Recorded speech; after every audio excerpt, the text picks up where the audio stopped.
Hello दोस्तों, मैं doctor Rashmit पाठी आपका अपने चैनल लव फाइटर्स अकेडमी में स्वागत करती हूँ।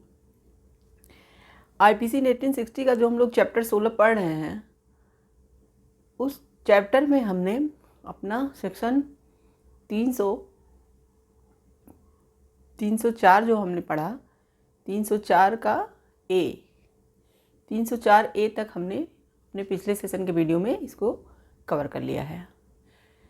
तो आज आगे का सेक्शन हम लेके चलेंगे। देखिए, ये चैप्टर बहुत ही इम्पॉर्टेंट है, इसमें एक एक सेक्शन बहुत इम्पॉर्टेंट है इस चैप्टर का। तो आप लोग हर वीडियो ध्यान से देखिए, क्योंकि एग्ज़ाम के ध्येय से ये चैप्टर मोस्ट इम्पॉर्टेंट है।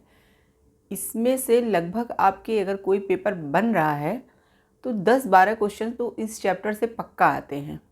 तो इस चैप्टर को आप लोग ध्यान से पढ़िए, एक एक सेक्शन को ध्यान दे के समझिए कि क्या क्या एक सेक्शन में बताया गया है, क्या क्या कहा गया है। तो चलिए हम अपना सेक्शन स्टार्ट करते हैं। तो आज हमारा जो 304 का जो हमने आपको पिछले वीडियो में बताया ए, आज हम उसी के आगे बी 304 का बी देख रहे हैं। तो 304 बी हमारा जो है वो दहेज मृत्यु के बारे में बताता है। ये किसके बारे में बताता है? दहेज मृत्यु।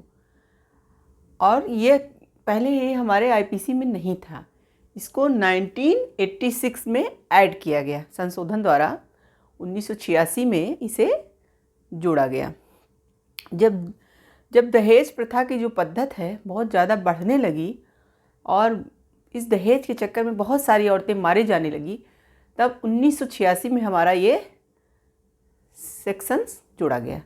अब ये सेक्शन कहता क्या है, क्या होता है दहेज मृत्यु?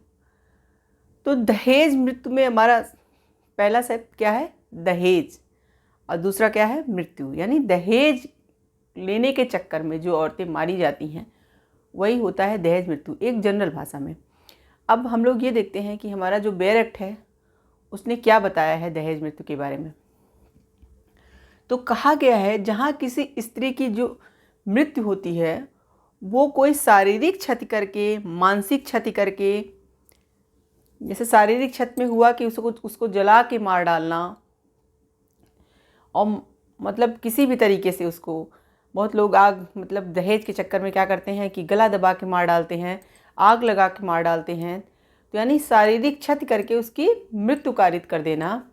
और एक मानसिक क्षति भी है, अगर उसको इतना ज़्यादा मानसिक क्षति पहुंचा दें कि वो धीरे धीरे बीमार हो जाए और अपने आप ही मर जाए, तो वहाँ पे इस तरह की क्षति कह रहा है कि जब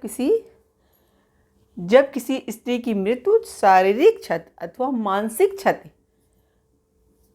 पहुंचाई जाए इसके कारण होती है, तो शादी के 7 साल के भीतर होनी चाहिए। जो मृत्यु कारित की जा रही है शारीरिक या मानसिक द्वारा, वो 7 साल के भीतर शादी के होना चाहिए। और दहेज की मांग के लिए क्रूरता भी उसके साथ किया जाए, उसको प्रताड़ित किया जाता रहे।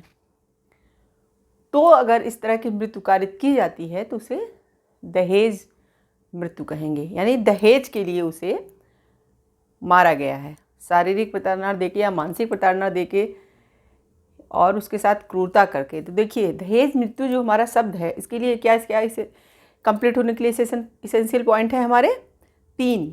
पहला क्या है? पहला तो है आपको सबसे पहले उस जो स्त्री की मृत्यु कारित की गई वो शारीरिक क्षति या मानसिक क्षति के द्वारा कारित की गई। और दूसरा क्या है कि शादी के 7 साल पहले ये होना चाहिए, 7 साल बाद की घटना नहीं होना चाहिए। 7 साल के पहले, 7 साल जैसे शादी हुई, 7 साल के अंदर उसके साथ इस तरह का क्रूरता या इसके इस तरह। और तीसरा पॉइंट हुआ उसके साथ बराबर क्रूरता की जा रही है शादी के बाद से ही दहेज के लिए, कि दहेज मांग के लाओ और मांगो और लाओ, इस तरह की क्रूरता उसके साथ की जा रही है। तो 3 कंडीशन है, एक तो हमारा क्या, शारीरिक या मानसिक क्षति, दूसरा शादी के 7 साल पहले की घटना होनी चाहिए, और तीसरा क्या है, उसके साथ बराबर उन समयों में क्रूरता होती रहे। तो जब ये 3 बातें हमारी प्रूफ हो जाती हैं तो कहा जाता है कि दहेज मृत्यु हुई है। अब दहेज शब्द को इन्होंने कहा है स्पष्टीकरण में कि दहेज शब्द में वही समझा जाएगा जो हमारा दहेज प्रतिषेध अधिनियम में बताया गया है। तो दहेज शब्द जो हमारा दहेज प्रतिषेध अधिनियम बनाया गया है उसमें दहेज शब्द को परिभाषित किया गया है। तो इस आईपीसी में हमें ये बताया गया है कि उस दहेज शब्द को वहीं से समझा जाए जो उन्होंने वहाँ बताया है। तो वहाँ पे जैसे दहेज होता है कि जैसे मान लीजिए, आप लोग तो कॉमन भाषा में दहेज को जानते ही होंगे, जैसे कि वर पक्ष की तरफ से जो कन्या पक्ष से मांग रखी जाए। वैसे तो कन्या पक्ष वाले अपने अनुसार अगर कुछ दान रूप में देते हैं तो उसको हम दहेज नहीं बोलते हैं, लेकिन अगर वो डिमांड करें कि हमें नहीं, बस इतना हमको दहेज चाहिए ही चाहिए, मतलब इतनी राशि हमको अमाउंट चाहिए ही चाहिए, तो वहाँ जनरल भाषा में आपको बता रहे हैं कि दहेज क्या होता है, तो वहाँ पे उसको दहेज कहेंगे। और अगर कन्या पक्ष वालों ने अपनी स्वेच्छा से, अपनी इच्छा से उस लड़की को कुछ दान दिया, कुछ किया, तो वहाँ वो दहेज नहीं समझा जाता है। तो दहेज वही मतलब समझा जाएगा जब आप ज़बरदस्ती पैसा का या कोई भी और सामान का डिमांड करें। कन्या पक्ष के, वर पक्ष ने कन्या पक्ष से ज़बरदस्ती जो पैसे या रुपए की डिमांड की, वही हमारा होता है दहेज। तो एक जनरल भाषा में हमने आपको दहेज के मतलब बताया। अब देखिए, अब ये जो दहेज मृत्यु हुई, इसके लिए 30 इसेंशियल कंडीशन हमने बताया। अगर उस कंडीशन में क्या होता है, अप्लाई हो जाता है, तीनों पूरे हो जाते हैं, तो हमारा वहाँ दहेज मृत्यु समझा जाता है। अब एक केस था public prosecutor Andhra Pradesh versus T Vaasam पुन्नैया का केस था। केस का नाम क्या है? Public prosecutor Andhra Pradesh versus T Vaasam पुन्नैया, और अन्य बहुत सारे लोग थे। मतलब इस केस में क्या था कि एक लड़की की शादी होती है जिस लड़के से, तो वहाँ पे जो वर पक्ष थे, कन्या पक्ष से पहले ही बहुत मतलब डिमांड किए हुए थे, उन्होंने मतलब बहुत सारा दहेज लिया था। इसके बावजूद जब शादी हो जाती है तो शादी के बाद से ही वो बार बार उस लड़की को परेशान करते, कहते जाओ अपने घर से ये मांग के लाओ, वो मांग के लाओ, इस तरह से बराबर प्रताड़ित करते रहते थे और उसको मार पीट के उसके घर भेज दिए। तो उसकी माँ ने एक बार समझा बुझा के उसे फिर से अपने ससुराल वापस भेजा। जब वो वापस फिर से आई तो इन लोगों ने मतलब क्या किया कि देखा कि अब काम नहीं बन रहा है, तो लड़की को पहले इन्होंने क्या किया कि उसका गला दबा दिया। पहले गला दबाया, फिर गला दबा दिया, उसके बाद जब वो बेहोश हो गई तो क्या किया इन लोगों ने कि उसको लटका दिया फांसी से, और ये कहा कि इसने आत्महत्या कर ली। तो जब उन्होंने गला दबाया था उसी समय उसकी मृत्यु हो चुकी थी। और फिर उन्होंने उस मृत्यु को आत्महत्या का नाम देने के लिए उसको लटका दिया था पंखे वगैरह से, और क्या कहा कि उसने खुद सुसाइड कर लिया, आत्महत्या कर लिया। जब ये उसके घर वालों ने कोर्ट में जब इस तरह का केस मतलब गया, घर वालों ने उसके केस किया, तो जब गया तो वहाँ पे पुलिस कंप्लेन हुई, जांच हुआ, सब कुछ हुआ। तब क्या डॉक्टर का जो रिपोर्ट आई उसमें ये था कि उस लड़की की जो हत्या की गई थी वो सांस मतलब उसकी हत्या हुई थी जो सांस रुकने की वजह से हुई थी।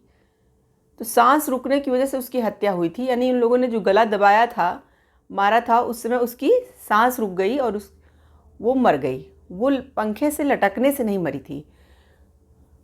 तो इस केस में फिर ये निर्णय हुआ कि उन लोगों ने दहेज मृत्यु कारित किया था। तो ये था हमारा दहेज मृत्यु का केस। अब 304B में हमारा दंड का भी प्रावधान है। अब चलिए देखते हैं कि अगर आप दहेज मृत्यु करते हो या कोई पर्सन दहेज मृत्यु का अपराध करता है तो उसे क्या सज़ा मिलती है। तो हमारा 304B का जो उपधारा 2 है ये कहती है कि 7 साल का कम से कम आपको कारावास दिया जाएगा, यानी कम से कम 7 साल का कारावास और अधिक से अधिक आजीवन कारावास। यानी कि अगर आप दहेज मृत्यु करते हैं या कोई भी पर्सन करता है दहेज मृत्यु, तो उसे कम से कम 7 साल की सज़ा मिलेगी अथवा आजीवन कारावास की सज़ा मिलेगी। तो ये है सेक्शन 304B जो कि दहेज मृत्यु के बारे में बताता है, और इसको 1986 में जोड़ा गया था। चलिए अब हम अपने नेक्स्ट सेक्शन की तरफ चलते हैं। क्या है 305 हमारी जो नेक्स्ट सेक्शन है वो क्या कहती है? शिशु या उन्मत्त व्यक्ति को आत्महत्या का दुष्प्रेरण द्वारा आत्महत्या मतलब करवाना। जैसे कि कोई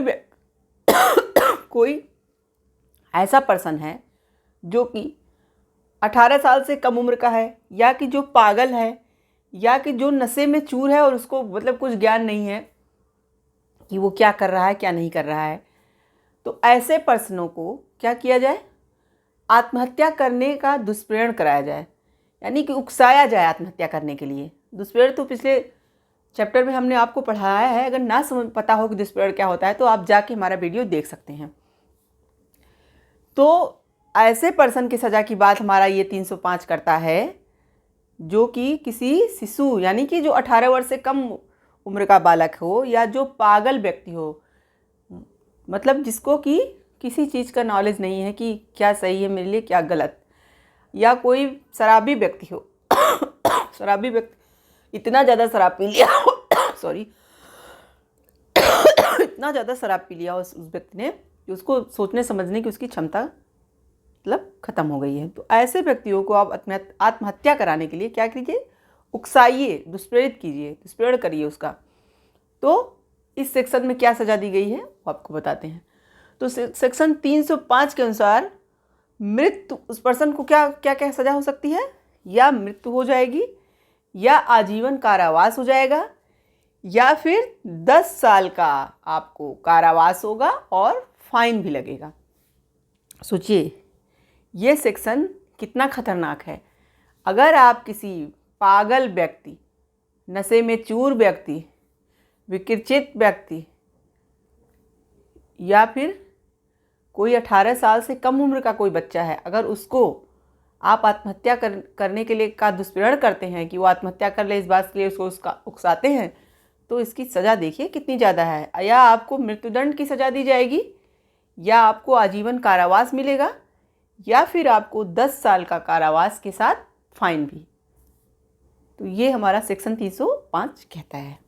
चलते हैं अपने नेक्स्ट सेक्शन 306 की तरफ। क्या कहता है, आत्महत्या का दुष्प्रेरण, मतलब कि किसी व्यक्ति को आत्महत्या करने के लिए आप क्या कर दीजिए, दुष्प्रेरित कर दीजिए, उकसाइए, या ऐसा काम करिए आपके कारण वो आत्महत्या कर ले। तो इस सेक्शन में बताया गया है कि जो आत्महत्या कराने के लिए दुष्प्रेरण करता है उसको क्या सज़ा मिलेगी। तो ये आत्महत्या का दुष्प्रेरण के लिए गिरजा शंकर वर्सेस एमपी राज्य का केस था। गिरजा शंकर वर्सेस एमपी राज्य, मतलब एक महिला थी, उसके जो ससुराल वाले थे उसको बहुत प्रताड़ित करते थे, इतना प्रताड़ित करते थे, इतना प्रताड़ित कि वो ऊब करके उसने क्या कर लिया, सुसाइड कर लिया, कुएं में कूद गई और मर गई। तो उन्हें क्या किया गया, इस सेक्शन 306 के तहत उनको आत्महत्या के दुष्प्रेरण का उसके घर वालों को दोषी पाया गया। तो देखिए अब इसमें क्या सज़ा का प्रावधान है। इसमें है सज़ा आपको 10 साल का कारावास, कठिन अथवा सादा में से कोई एक, और फाइन। इसकी सज़ा ये है। और 307 हमारा क्या कहता है, हत्या करने का प्रयत्न करना, यानी कि 307 अटेम्प्ट ऑफ मर्डर, यानी हत्या करने का प्रयास करना। ये सेक्शन बहुत ही खतरनाक है। 307 सेक्शन 307, इसमें जो व्यक्ति फंसता है बहुत ही खतरनाक सेक्शन है। अब देखिए क्या क्यों खतरनाक हुई, कि आपने हत्या करने का प्रयास किया और वो प्रयास सफल भी नहीं हुआ, फिर भी आप फंस जाओगे। तो हत्या करने के प्रयास का अगर आप ऐसा करते हो कि किसी व्यक्ति की हत्या, से एग्जाम्पल के द्वारा समझाते हैं कि हत्या करने का प्रयत्न का मतलब क्या हुआ। जैसे कि एक पर्सन किसी को गोली मारने के लिए गोली उठाता है और उस पर्सन को मारने की कोशिश करता है, किसी कारणवश वो आदमी हट जाता है और वो गोली उसके बगल से निकल जाती है और वो आदमी बच जाता है। मतलब कि वो उसको गोली मार रहा था, उसको गोली मतलब लग भी जाती, लेकिन वो किसी कारणवश हट गया और गोली उसको नहीं लगी। तो ये क्या हुआ, अगर गोली लग जाती तब तो हत्या हो जाती, गोली नहीं लगी वो बच गया, इसलिए हत्या का प्रयास हो गया। तब तो वहाँ पे उसको क्या चार्ज लगेगा उस पर्सन पे, 307 का। और इसमें देखिए अब इस सेक्शन में आपको 307 का दंड बताया गया है, क्या दंड मिलेगा, और उसके साथ साथ ही इस और एक जोड़ा गया है। जैसे इसमें कंडीशन जोड़ी गई है ना, क्या क्या करना। जैसे एक तो जनरल कि आप हत्या करना चाहते थे और आप हत्या नहीं कर पाए, तो हत्या के प्रयास के लिए आपको क्या दंड मिलेगा इसका प्रावधान है। और एक और है सेकंड वाला, क्या है कि हत्या करने का आप प्रयास कर रहे थे तो आपसे उपहति हो जाए, आपसे क्या हो जाए, उपहति हो जाए, तब क्या दंड मिलेगा। यानी कि आप मारना चाहते थे उस पर्सन को और जैसे कि किसी ने उसको खींच लिया, कुछ कर लिया, वो बच गया, लेकिन उसके एक हाथ में उसको गोली लग गई, वो मरा तो नहीं लेकिन वो जख्मी हो गया, तो वहाँ पे क्या होगा, हत्या करने का जो आपने प्रयास किया था उसके साथ साथ उपहति का भी होना, तब क्या आपको सज़ा मिलेगी। तो देखिए सबके लिए सज़ा अलग अलग बताई गई है। अभी मैं आपको एक एक करके डिफाइन करते हैं, अभी बता रहे हैं कि क्या क्या कंडीशन इन्होंने दिया है। और तीसरा कंडीशन एक इन्होंने और दिया हुआ है कि यदि आप पहले से ही मतलब अपराधी घोषित किए जा चुके हैं, यानी कि क्या कहने का मतलब है, आजीवन सिद्ध दोष द्वारा प्रयत्न, यानी आजीवन कारावास के दंडादेश के अधीन, यानी कि कोई ऐसा पर्सन जो पहले से ही आजीवन कारावास को भोग रहा हो, यानी कि आजीवन कारावास की सज़ा काट रहा हो, और वो पर्सन किसी की हत्या करने का क्या करे, प्रयास करे, तो उसको क्या सज़ा मिलेगी। तो यहाँ पे 3 कंडीशन है। अब चलिए हम 1 बाय 1 देखते हैं कि क्या क्या किस कंडीशन में क्या सज़ा दिया गया है। पहला क्या है हमारा, हत्या करने का प्रयास करना, यानी कि हम किसी पर्सन को मारना चाहते थे तो किसी तरह से वो बच जाता है, तो उसके लिए क्या दंड का प्रावधान है। उसके लिए क्या दंड का प्रावधान है, 10 साल का कारावास, 10 साल का कारावास सादा या कठिन में से कोई एक प्लस फाइन। ये है जो हत्या करने का प्रयास करता है उसके लिए। अब चलिए ये देखते हैं, अगर हत्या करने का प्रयास किया जाता है और उससे उपहति भय कारित हो जाती है तब क्या सजा मिलेगी। आजीवन कारावास, या तब उसकी सजा देखिए बढ़ गई है, आजीवन कारावास मिलेगा या 10 साल का कारावास सादा या कठिन में से प्लस फाइन। तो अगर उपहति भी कारित हो जाती है तो आजीवन कारावास भी मिल सकता है और 10 साल वाला तो मिलेगा ही, ये दोनों में से कोई एक मिल सकता है, वो जजमेंट पर निर्भर करेगा। अब हमारा आजीवन सिद्ध दोष द्वारा प्रयत्न जो था, यानी कि पहले से ही कोई पर्सन आजीवन कारावास का दंड भोग रहा हो और उसके बाद क्या करे, वो उपहति कारित कर दे। जैसे कि पहले से ही कोई व्यक्ति आजीवन कारावास का उसको दंड दिया गया है, और जैसे मान लीजिए वो आजीवन कारावास काट रहा है, वो जेल में है, और वो क्या करता है कि किसी पर्सन को जैसे दुश्मनी मान लीजिए कि किसी कारणवश जिसने उसको आजीवन कारावास करवाया है वही उसी को मारने के लिए वो किसी तरह बाहर निकलता है, चोरी छुप के जेल से बाहर निकल जाता है किसी तरह, और क्या करता है, बंदूक से उसको मारने का प्रयास करता है। प्रयास तो करता है, वो आदमी बच जाता है, लेकिन उसके हाथ में कहीं चोट लग जाती है, तो वहाँ पे अब उसको क्या दंड दिया जाएगा, वो तो पहले से ही आजीवन कारावास की सज़ा पा चुका है, तो वहाँ पे उसको कहा गया है इस सेक्शन में कि मृत्यु दंड दिया जाएगा। क्या दिया जाएगा, मृत्यु दंड, यानी कि उसको तो आजीवन कारावास ऑलरेडी मिल चुकी है, तो वो उसको मृत्युदंड ही दे दिया जाएगा कि वो अपराधी होने के बावजूद सज़ा काट रहा है, उसके बावजूद अपराध कर रहा है, इसलिए उसकी सज़ा सबसे ज़्यादा बड़ी है, यानी कि उसको मृत्युदंड ही दे दिया जा रहा है। तो ये था आज के हमारे सेक्शंस, जो कि हम लोगों ने क्या क्या पढ़ा। पहला तो हम लोगों ने पढ़ा दहेज मृत्यु, दहेज मृत्यु क्या होती है, उसके लिए क्या सज़ा का प्रावधान है। फिर हम लोगों ने ये पढ़ा कि पागल और शिशु वगैरह जो व्यक्ति हैं उनको आत्महत्या का दुष्प्रेरण कराना, तो उसके लिए क्या सज़ा का प्रावधान है। फिर हम लोगों ने पढ़ा कि कोई किसी को आत्महत्या करने के लिए दुष्प्रेरित करिए तो उसकी क्या सज़ा का प्रावधान है। फिर हम लोगों ने क्या पढ़ा कि हत्या का प्रयास करिए तो उसके लिए क्या सज़ा के प्रावधान है। तो ये सेक्शंस आज हमने पढ़े। आशा करते हैं कि आपको आज का जो सेक्शंस हैं सारे अच्छे से क्लियर हो गए होंगे, समझ में आ गया होगा। अगर नहीं समझ में आया है तो प्लीज़ आप कमेंट बॉक्स में क्यूरी करके हमसे पूछ लिया करिए, हम आपको सब अच्छे से एक्सप्लेन करेंगे। आज के लिए बस इतना ही। आप हमारे चैनल को लाइक कीजिए, सब्सक्राइब कीजिए, शेयर कीजिए, बेल आइकन को दबाइए, जिससे मेरे आने वाले नए वीडियो के बारे में आपको जानकारी मिल सके। Thank you very much.